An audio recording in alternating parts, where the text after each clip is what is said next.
Telugu Desam party అధికారంలోకి రాగానే రాజంపేటను జిల్లా కేంద్రంగా చేస్తామని టీడీపీ అధినేత నారా చంద్రబాబు నాయుడు మాటిచ్చారు.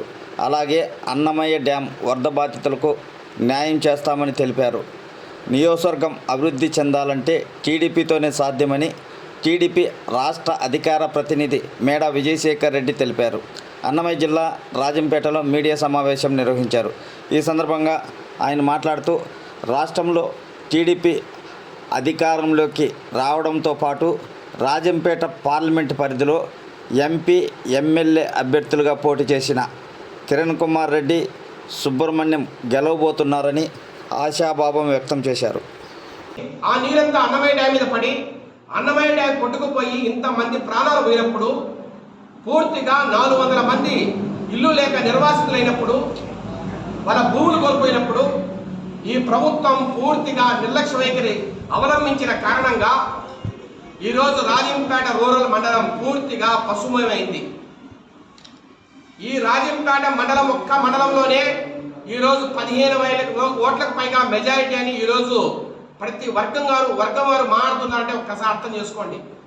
అట్లాగే సుండుపల్లి ప్రాంతం, నందలూరు, ఇట్లా సిద్ధవటం, ఇట్లా రకరకాల మండలాల నుంచి తెలుగుదేశం పార్టీకి పాజిటివ్గా మాట్లాడుతున్నారు. ఇవన్నీ క్రోడీకరించుకొని నేను ఇప్పుడు ఒక్క విషయం మీకు స్పష్టంగా చెప్పదలుచుకున్నా. ఇదే విషయం జూన్ 4వ తేదీ కూడా కౌంటింగ్ అయినా 5 గంటలకైనా అర్థమవుతుంది అందరికీ. సుబ్రహ్మణ్యం కాదు, 10 నుంచి 15,000 ఓట్లకు పైగా మెజారిటీతో రాజంపేటలో గెలవబోతున్నారు.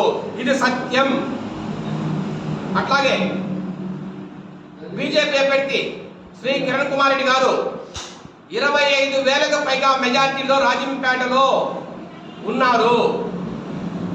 ప్రతి కాన్స్టిట్యున్సీలోనూ బీజేపీ అభ్యర్థికి ఎమ్మెల్యే అభ్యర్థి కన్నా ఎక్కువ ఓట్లు పడ్డాయి.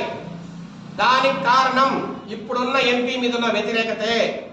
అది జిల్లా కేంద్రం కావచ్చు, మెడికల్ కాలేజీ కావచ్చు, అన్నమయ్య డ్యాం కొట్టుకోవడం కావచ్చు, రకరకాల సమస్యల మీద ఎంపీ గారి నిర్లక్ష్య వైఖరి కావచ్చు, పూర్తిగా కిరణ్ కుమార్ రెడ్డి గారికి అవన్నీ కూడా దోహదపడ్డాయనలో ఎలాంటి సందేహం లేదు.